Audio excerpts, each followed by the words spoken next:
इस लेक्चर में बात करते हैं जावा की दिस कीवर्ड की। दिस कीवर्ड क्या है इसको हम एग्जांपल के साथ समझेंगे। डेफिनेशन देख लेते हैं। सबसे पहले दिस कीवर्ड एक रेफरेंस वेरिएबल ही होता है जो किसी ऑब्जेक्ट को पॉइंट करता है। तो जैसे अगर हमारे एक S1 है जो अभी काम कर रहा है, S1 किसी गेट डेटा फंक्शन को, किसी डिस्प्ले फंक्शन को कॉल कर रहे हैं, तो S1 का एड्रेस जो होता है वही आपके दिस का एड्रेस होता है। तो अल्टीमेटली आप S1 या रेफरेंस वेरिएबल के जगह पर आप दिस कीवर्ड का भी इस्तेमाल कर सकते हो ना। सवाल उठता है कि दिस कीवर्ड की ज़रूरत कब पड़ती है हमें। तो हमारे पास 6 एक वी कैन से बेनिफिट्स या एडवांटेज या यूसेज होते हैं दिस कीवर्ड को यूज़ करने के लिए। कि अगर हम इसमें देखते हैं, सबसे पहला जो यूज़ होता है वही सबसे ज़्यादा यूज़ किया जाता है। This can be use to refer the current class instance variable. Okay, तो इसको हम एग्जाम्पल के साथ समझेंगे। सबसे पहला जो एग्जाम्पल हम देखेंगे जहाँ पे हम दिस कीवर्ड का इस्तेमाल नहीं करेंगे, एंड देन हम समझेंगे कि हमें यहाँ पे दिस कीवर्ड क्यों जरूरत पड़ेगी। ठीक है, सो हम यहाँ पे न्यू में आते हैं और यहाँ पर हम एक फाइल बनाते हैं जिसका मैं नाम रखता हूँ student.java। और जैसे ट्रेडिशनली हम जो प्रोग्राम बनाते थे वही प्रोग्राम मैं यहाँ पे लिखूंगा, जिसमें हमारा क्लास का नाम होगा student. We have 2 member function, 2 data members, one is integer roll number and second one is string name. और हम यहाँ पे पैरामीटर पासिंग यूज़ करेंगे, मतलब जहाँ पे हम डेटा स्टोर करना है उसके लिए हम पैरामीटर पासिंग यूज़ करेंगे। देखिए आप यहाँ पे कंस्ट्रक्टर भी यूज़ कर सकते हो या फिर आप यहाँ पे सिंपल में गेट डेटा फंक्शन भी यूज़ कर सकते हो, बट यहाँ पर मैं यूज़ कर रहा हूँ गेट डेटा, अदरवाइज आप कंस्ट्रक्टर भी ले सकते हो। ठीक है, तो यहाँ पे एक आर्गुमेंट हम लिख रहे हैं इंटीजर रोल नंबर और स्ट्रिंग नेम, और यहाँ पे हम पैरामीटर के थ्रू रोल नंबर में रोल असाइन करेंगे और जो नेम हम पैरामीटर के थ्रू लेंगे उसको हम यहाँ पर रिसीव करेंगे। ठीक है, तो हम इसको बाद में डिफाइन करेंगे। सबसे पहले हम डिस्प्ले को कंप्लीट कर लेते हैं। Void display opening bracket closing bracket, और the task of display function is to only display the information. Println लिखा मैंने यहाँ पर, और मैंने यहाँ पे लिखा नेम इक्वल टू नेम की वैल्यू। इसी एक ही प्रिंट में मुझे सब कुछ कंटिन्यू अगर करना है तो हम यहाँ पे लाइक बैकस्लैश वगैरह यूज़ कर सकते हैं, बट ठीक है हम एक अलग ही प्रिंट यूज़ कर लेते हैं। और यहाँ पर मैं प्रिंट कर दूंगा अपने रोल नंबर को। ठीक है, so roll number equal to r. So basically we have a 2 instance variable और उसमें हमने गेट डेटा के थ्रू कुछ वैल्यू असाइन की, एंड देन जो इंफॉर्मेशन हमारे पास आई है उसको हम प्रिंट करेंगे, और वो रिस्पॉन्सिबिलिटी हमने दी है डिस्प्ले फंक्शन को। Finally we will going to close this student class, और हमेशा हम जैसे एक नया क्लास बनाते हैं और इसमें हम पब्लिक स्टैटिक वाइड मेन लिखते हैं।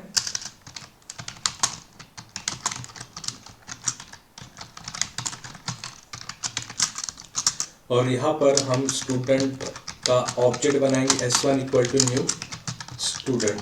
और सबसे पहले हम क्या करेंगे, यहाँ पे S1 कॉल करेंगे गेट डेटा फंक्शन को, और देन S1 कॉल करेगा आपके डिस्प्ले फंक्शन को। ठीक है, आप दूसरा ऑब्जेक्ट भी बना सकते हो इसी के जैसे, तो मैं अभी इसी को कॉपी कर रहा हूँ और यहाँ पर मैं स्टूडेंट S2 बना रहा हूँ, और S2 कॉल करेंगे गेट डेटा को, S2 कॉल करेगा डिस्प्ले फंक्शन को। तो we can pass some values, जैसे आप देख पा रहे हो मैंने गेट डेटा फंक्शन जो ऊपर डिफाइन किया है वो 2 आर्गुमेंट लेता है। तो मैं यहाँ पे कुछ आर्गुमेंट पास करूंगा, क्योंकि पहला आर्गुमेंट इंटीजर है तो मैंने यहाँ पे इंटीजर वैल्यू पास की, और यहाँ पर मैंने नाम पास किया है Akshay. Now similar to this, जब S2 कॉल करेगा गेट डेटा को, I can pass some values like 10, Vijay. Okay, आप कोई भी इंफॉर्मेशन यहाँ पे लिख सकते हो। ठीक है, तो ये मैंने मेन का क्लोज किया है, बाद में मैंने क्लास एग्जाम्पल का भी यहाँ पर क्लोज कर दिया है। अब जो वैल्यू रोल नंबर में आई है, मैं चाहता हूँ कि ये रोल नंबर जो लोकल वेरिएबल है उसकी वैल्यू मैं ट्रांसफर करना चाहता हूँ इंस्टेंस वेरिएबल में। ठीक है, तो वो कैसे करेंगे, तो रोल इक्वल टू रोल, और यहाँ पर मैंने लिखा name equal to name. As a developer हमें पता है कि ये जो रोल मैंने यहाँ पे लिखा है वो ये रोल है, और जो रोल नंबर इधर मैंने लिखा है वो हमारा इंस्टेंस वेरिएबल वाला रोल है। ठीक है, सो अगर इस प्रोग्राम को मैं कंट्रोल एस करके सेव करता हूँ, कंपाइल करता हूँ और अगर रन करता हूँ, तो देखते हैं इसका आउटपुट क्या आता है। सो हम कमांड प्रॉम्प्ट में आ जाएंगे और यहाँ पर हम लिखेंगे जावा सी स्पेस स्टूडेंट डॉट जावा।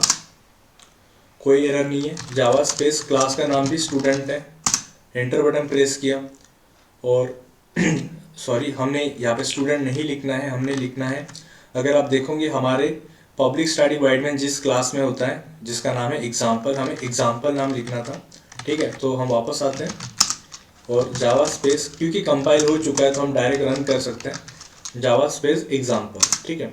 तो यहाँ पर देखिए रोल इक्वल नेम में नल मिल रहा है, रोल नंबर में 0 मिल रहा है, और S2 के लिए भी सेम मुझे वैल्यू यहाँ पर मिल रही है, बट मैंने तो कुछ वैल्यू पास की है। तो बेसिकली यहाँ पर क्या हो रहा है, एम्बिग्विटी क्रिएट हो रही है, कंफ्यूजन क्रिएट हो रही है। कंपाइलर यहाँ पे लाइक डिटेक्ट नहीं कर पा रहा है कौन सा लोकल वेरिएबल है और कौन सा यहाँ पर इंस्टेंस वेरिएबल है। तो समटाइम इट मे हैपन कि नाम सेम हो जाते हैं, तो हमें बताना होता है कि ये एक इंस्टेंस वेरिएबल है और यह एक लोकल वेरिएबल है। तो अभी एडवांटेज में आपको समझ में आ गया होगा कि this can be use to refer a current class instance variable. जैसे मुझे बताना है कि ये जो है एक मेरा इंस्टेंस वेरिएबल है, तो इसको बताने के लिए हम यहाँ पे दिस कीवर्ड इस्तेमाल कर सकते हैं। और सिमिलरली ये नेम मेरा इंस्टेंस वेरिएबल है, इसको भी बताने के लिए मैं यहाँ पर दिस कीवर्ड का इस्तेमाल कर सकता हूँ, ठीक है। तो नॉर्मली यही होता है कि करंट क्लास के इंस्टेंस वेरिएबल को अगर आपको पॉइंट करना है या मुझे बताना है कि जैसे अभी ये S1 कॉल कर रहा है ना गेट डेटा को कौन पॉइंट कर रहा है सबसे पहले, S1। तो हम मुझे बताना है ये जो रोल है वो S1 का है, तो बेसिकली दिस किसको पॉइंट कर रहा है, उसी एड्रेस को पॉइंट कर रहा है जिसको S1 पॉइंट कर रहा है। तो दिस मतलब यहाँ पे S1 ही है, और S1 का रोल नंबर में क्या जाएगा, लोकल वेरिएबल का रोल वैल्यू। जैसे 5 मैंने पास किया है तो 5 आ जाएगा इस दिस डॉट रोल में। फिर से क्योंकि गेट डेटा को S1 ने कॉल किया है तो this dot name nothing but S1 dot name, और उसमें आ जाएगा नेम में जो हमारे पास वैल्यू यहाँ पे आई है दैट इज अक्षय। इसी तरह से जब हम S2 को कॉल करेंगे गेट डेटा के थ्रू, तो यहाँ पे दिस डॉट रोल मतलब क्या होता है, दिस पॉइंट कर रहा है करंट रेफरेंस वेरिएबल को दैट इज S2 को, तो S2 डॉट रोल हो जाएगा उस बार उसका मतलब, और दिस डॉट नेम मतलब S2 का नेम जिसमें रोल नंबर और नेम की वैल्यूज असाइन हो जाएंगी।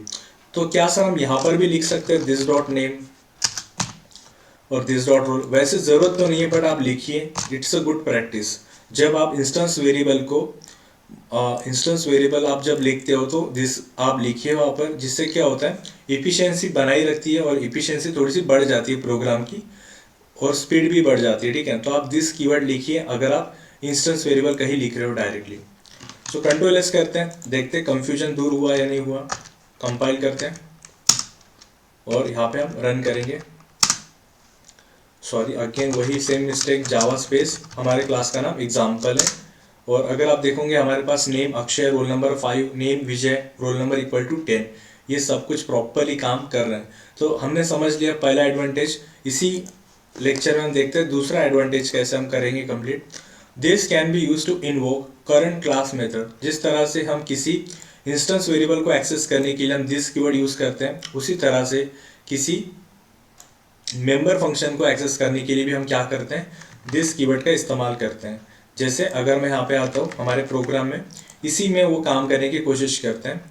तो हमारे पास ऑलरेडी 2 मेंबर फंक्शन है, और मैं यहाँ पे एक मेंबर फंक्शन और बनाता हूँ जिसका नाम है वाइट शो रखा हूँ।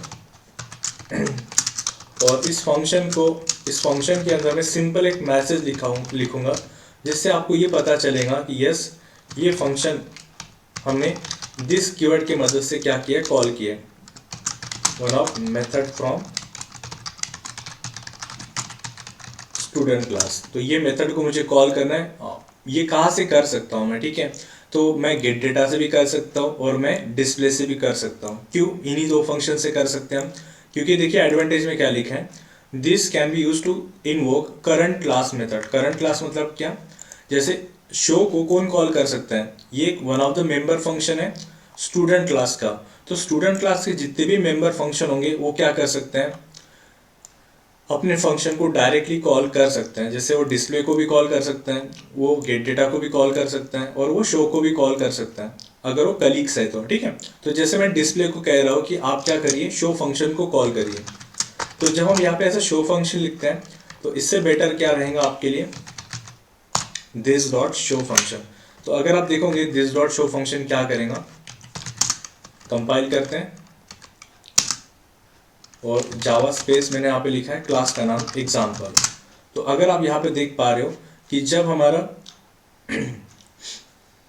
डिस्प्ले फंक्शन S1 के लिए चला, उसने लास्ट में देखिए शो फंक्शन को कॉल किया, और उसके बाद हमने S2 के लिए जब डिस्प्ले फंक्शन को कॉल किया वहां पर भी आपका शो फंक्शन कॉल हो गया। इससे ये पता चल रहा है कि हम किसी भी करंट मेथड को कॉल करने के लिए भी दिस कीवर्ड का इस्तेमाल कर सकते हैं। अदरवाइज देखिए आप डायरेक्ट भी शो लिख सकते हो, बट जब हम दिस डॉट शो लिखते हैं तो ये थोड़ा सा इफिशिएंट होता है अप्रोच, ठीक है।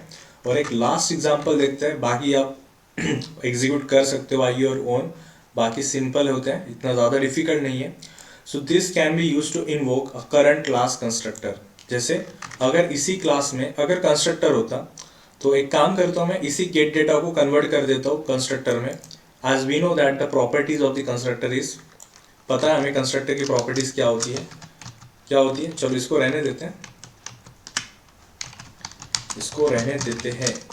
हम काम करते हैं, एक ऊपर ही मैं एक नया कंस्ट्रक्टर बना देता हूँ स्टूडेंट, और ये हो गया हमारा कंस्ट्रक्टर। और यहाँ पे सिंपल एक मैसेज में लिखूंगा system dot out dot println, और यहाँ पर मैं लिखता हूँ no argument constructor is call, ठीक है। हम बस दिस का एक एडवांटेज यहाँ पे समझ रहे हैं, और मैं एक वापस एक कंस्ट्रक्टर बना रहा हूँ जिसका मैं, अच्छा सिमिलर कंस्ट्रक्टर हो गए तो यहाँ पे मैं कुछ आर्गुमेंट रख देता हूँ। फॉर एग्जांपल मैंने यहाँ पे लिखा है integer r comma string n, ठीक है। So I can pass some argument in this constructor, ठीक है। तो अब हमने S1 बनाया, S2 बनाया, और हम देखेंगे कि हमने ऐसा कोई भी ऑब्जेक्ट यहाँ पे बनाया नहीं जो कुछ आर्गुमेंट पास करता हो। तो इस कंस्ट्रक्टर के लिए मैं क्या करता हूँ, एक नया ऑब्जेक्ट बनाता हूँ S3 equal to new student, और मैं यहाँ पे कुछ वैल्यू पास करता हूँ 15 कॉमा राजेश, ठीक है। तो ये जो 15 कॉमा राजेश है, ऑब्जेक्ट बनाते वक्त ही मैंने कुछ आर्गुमेंट पास किए, तो ये आ जाएगा आपके रोल के अंदर, सॉरी यहाँ पे आर के अंदर आ जाएगा, और यहाँ पर एन के पास आ जाएगा। बट मैं उसका कोई यूज़ वगैरह नहीं कर रहा हूँ, मैं बस यहाँ पे बता रहा हूँ आपको कि मैंने यहाँ पे दिस फंक्शन को कॉल किया। अब मैंने यहाँ पे कोई दिस डॉट शो वगैरह नहीं लिखा है, ना दिस डॉट मैंने कोई स्टूडेंट वगैरह लिखा है। जब मैं यहाँ पे दिस डायरेक्ट ब्रैकेट ओपन करता हूँ, ब्रैकेट क्लोज करता हूँ, तो ये आपके कंस्ट्रक्टर को कॉल करता है। और एक बात आपको ध्यान में रखनी है कि ये जो है आपका, जैसे मैं यहाँ पे डायरेक्टली चलो काम भी कर ही लेते हैं कि जो रोल नंबर है तो उसमें हम आर को स्टोर कर देंगे, और नेम में हम एन की वैल्यू स्टोर कर देंगे, ठीक है। सो हम ये बात कर पाएंगे कि हमारा जो S3 बनेगा प्रॉपरली क्या कर पाएगा, 15 को स्टोर करेगा और साथ में राजेश इस नाम को भी स्टोर करेगा। But before that, before this assignment, वो क्या होगा वहाँ पे उस पर्टिकुलर फंक्शन में क्या हो रहा है, यहाँ पे आपका दिस फंक्शन कॉल हो रहा है, और ये आपके नो आर्गुमेंट कंस्ट्रक्टर को भी कॉल करेगा। तो बेसिकली बस हमें यही देखना है कि this function can be use to invoke current class constructor. तो करंट क्लास का कोई भी कंस्ट्रक्टर अगर हम कॉल करना चाहते हैं तो हम यहाँ पे दिस फंक्शन का यूज कर सकते हैं, ठीक है। और ये दिस फंक्शन का यूज आप देखिए कहाँ पे हम कर सकते हैं। इस दिस फंक्शन का यूज हम सिर्फ किसी कंस्ट्रक्टर के अंदर ही कर सकते हैं, ये बात आपको ध्यान में रखनी है। हम इस गेट डेटा में या फिर डिस्प्ले फंक्शन या शो फंक्शन में इस कंस्ट्रक्टर को कॉल नहीं कर सकते हैं, ये बात आपको ध्यान में रखनी है। ये बड़ा इंपॉर्टेंट एक रूल है, आपको समझना है ये चीज़, ठीक है। और सेकेंड रूल क्या है कि जब भी आप दिस फंक्शन को कॉल करो, जब भी आप कंस्ट्रक्टर को कॉल करो बाय यूजिंग दिस फंक्शन, वो आपके फंक्शन के अंदर की पहली लाइन होनी चाहिए, first line. It should be first line and it should be call inside constructor, मतलब कंस्ट्रक्टर के अंदर से ही दूसरे कंस्ट्रक्टर को हम कॉल कर सकते हैं, ठीक है। अदरवाइज आप यहाँ पे मैं बता दूंगा आपको लिखकर, कोई इशू नहीं है। बट पहले मुझे बताओ इस प्रोग्राम का आउटपुट क्या आएगा। बहुत बड़ा प्रोग्राम हो गया बट एकदम ईजी है। देखिए जब S1 कॉल होगा तो हमने कोई आर्गुमेंट पास नहीं किए हैं, तो ये कॉल हो जाएगा आपका कौन सा, no argument constructor. So similarly हम यहाँ पे नीचे क्या करते हैं, आउटपुट भी लिखने की कोशिश करते हैं। तो ये हमारा कुछ आउटपुट है, ये पहली लाइन आ जाएंगी। और उसके बाद हमने क्या किया है, S1 dot get data 5 Akshay pass किया है, तो 5 अक्षय गेट डेटा को कॉल किया, तो यहाँ पे आपका 5 अक्षय आ जाएगा। और उसी इंफॉर्मेशन को हमने बस क्या किया है, प्रिंट कर दिया है। तो आप देखोगे हमारा नेम में आ जाएगा आपका अक्षय, और रोल नंबर में आ जाएगा आपका 5, ठीक है। तो ये हो गया आपका S1 के लिए। सिमिलरली S2 जब आपका क्या हो रहा है, क्रिएट हो रहा है, तो ये आपके नो आर्गुमेंट कंस्ट्रक्टर को कॉल करेगा if exist, yes it is exist. So आपका ये वाला कंस्ट्रक्टर कॉल हो जाएगा जिसमें लिखा है no argument constructor is call, तो आपका ये आ जाएगा लाइन, ठीक है। उसके बाद आपका क्या आ जाएगा, इसके बाद आप देख पा रहे हो आपका S2 क्या कर रहा है, 10 और विजय पास कर रहा है, उसको प्रिंट कर दे रहा है, ठीक है। तो फिर आप बताओगे यहाँ पे कि यहाँ पर विजय आ जाएगा और यहाँ पर आपका 10 आ जाएगा, ठीक है। ओके, नेक्स्ट क्या हो रहा है यहाँ पे, नेक्स्ट आपका स्टूडेंट S3 क्या हो रहा है, क्रिएट हो रहा है और 15 राजेश वहीं पे आपका पास भी कर रहे हो, ठीक है।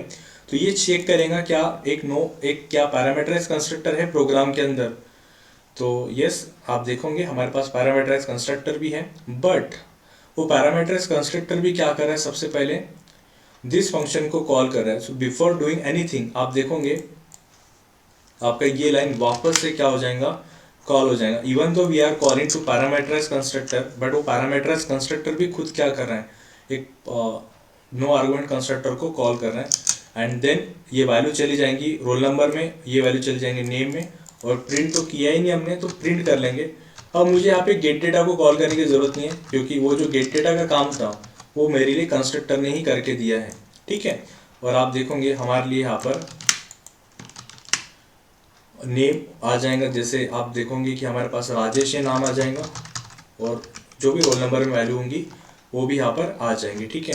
सो अभी हम इस प्रोग्राम को कंपाइल करते हैं,